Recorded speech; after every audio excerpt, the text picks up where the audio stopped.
Every rep starts the same. Your limits are real, but so is your potential. New unrestricted power training gear from Lululemon, built with our most powerful fabric. Every push is supported, so you can drive through the hardest presses. Every squat and lift, unrestricted, flexing and stretching for max range of motion. In the gym, you don't know what you're truly capable of yet. Get into unrestricted power and find out. Now online at Lululemon.com. Excuse me! Taxi! This is the 77 WABC minicast. And we are back here on Katz and Cosby as we were just talking about threats to the homeland and, of course, those big cases that happened last week and some stunning new details tied to the Michigan synagogue case and, of course, at Old Dominion University. Really frightening, both of those cases. Well, who better to talk about it all than our next guest? We love him, former Assistant U.S. Attorney for the Southern District of New York, Andy McCarthy. Andy, it's great to have you here. And Judge Weinberg is riled up. He's got a lot of questions. Andy, good to have you back on the show. So you're an expert on this. You've written books on jihad in America. You recently had 2 columns in National Review. One was about the jihad in America on Michigan. The other was jihad in America at Virginia. Old Dominion, yeah. Okay. Your point about Michigan was this isn't just an attack about Israel. It's a bigger question. So why don't you talk about that first, then we'll get to Virginia. Well, I find the most frustrating thing about all of this is that there's a reluctance to understand that this is an ideologically driven threat and that it's mainly pointed at the United States, which the jihadists regard as the head of the snake. In fact, I was thinking about this the other day. When we prosecuted the blind sheikh back in 1993 to 95 after the World Trade Center attack. At that point in time, we didn't even know. We kind of stumbled into the existence of Al-Qaeda because of a couple of things that we had intercepted that we hadn't put completely together by that point in time. But the interesting thing is Al-Qaeda, which is where ISIS springs from. ISIS was originally Al-Qaeda in Iraq. But when Al-Qaeda formed in Afghanistan in the 1980s in connection with the jihad against the Soviets by the Afghan Mujahideen, they didn't speak much about Israel at all. The whole point of that formation was to take the jihad global against the West, which in their minds meant against America. And I guess what bothers me the most, Judge, is that in 1995, when my team explained this to the jury, there was no politically correct impediments for us to not be able to say to the jury, look, there are these doctrinal commands in Scripture. They are mediated to young Muslims by influential figures like the blind sheikh, like bin Laden, like Khomeini, you know the names. And they inevitably result in some percentage of these young men carrying out jihadist attacks. So it's a straight line thing. But in the ensuing decades, what Washington has done under administrations of both parties is suppress the ideological element because I just have to say it. The ideology is Sharia supremacism. It's drawn from Islam. Doesn't mean it's the only way of interpreting Islam, but it is a fact that it's drawn from... And Andy, when you bring it up, they create this fiction that's Islamophobia.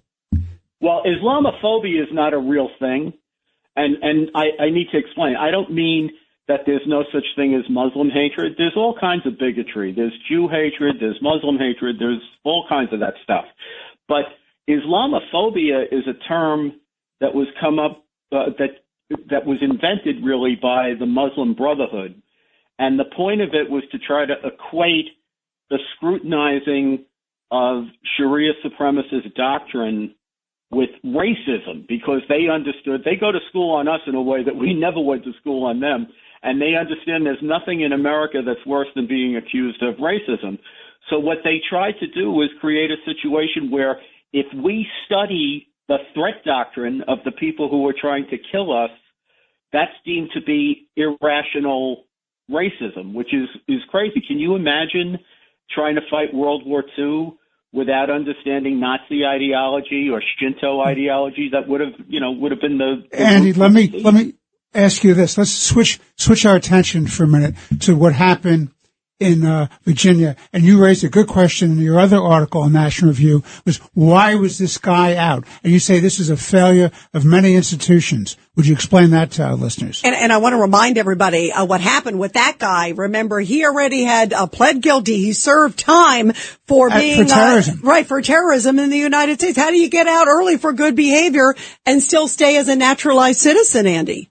Yeah, well, I have to say, Rita, I think in a sensible country, you wouldn't be able to live long enough to be convicted of terrorism twice. Right. Yeah. By the way, Andy, I love you. You are absolutely correct. So, somebody, if you're convicted of terrorism, what that implicitly means is you schemed to mass murder Americans.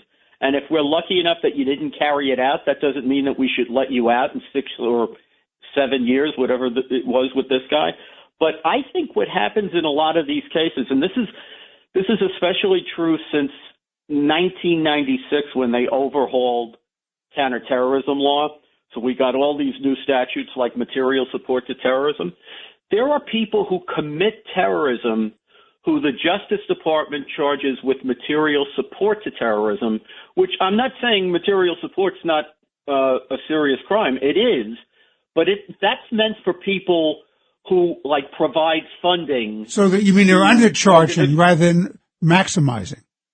Well, they're undercharged. Usually the Justice Department's accused of overcharging, right? And there's a lot of evidence for that in other areas. But here, I think they're undercharging because if you scheme to mass murder Americans, that's terrorism. That's not material support to terrorism. So you should be looking at the crimes that could give you life imprisonment or death if death results from an attack, not the 15-year or 20-year maximum that you can get. And what about this judge who took a song and dance to let the guy out early? What are your thoughts about that?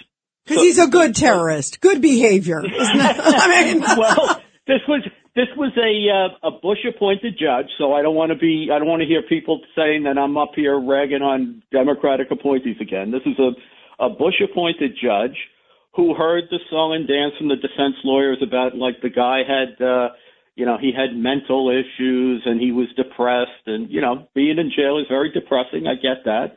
But, this is somebody who plotted to mass murder Americans, and instead of getting a potential life sentence, he was charged with a crime that had a maximum 20-year sentence and a minimum 0, by the way. You can go all the way down to 0. The government asked for the full 20 years. The judge only gave him 11. And then after that, they worked down from there. It still hasn't been explained why, if you get 11 years with good time, you should probably do about 9.5. That's, we don't have parole in federal law since the late 1980s. So people are supposed to do substantially all of their sentence, but you usually do about 85% of it. This guy only did, if I'm remembering this right, instead of doing 9.5, he got out in about 8. So he got out at least a year early.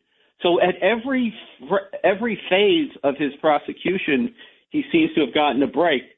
And this is under circumstances where he committed a terrorist crime. Yeah, it's shocking. It really is. Well, Andy, thank you so much. You got to come back on again soon. It is. And I'm glad, you call out judges no matter what, if it's an R or a D before their names. Thank you. I'm looking at one here. I'm looking at one here, but I love this one. Yeah, thank you. Andy, thank you. Thanks, Andy. Thank you.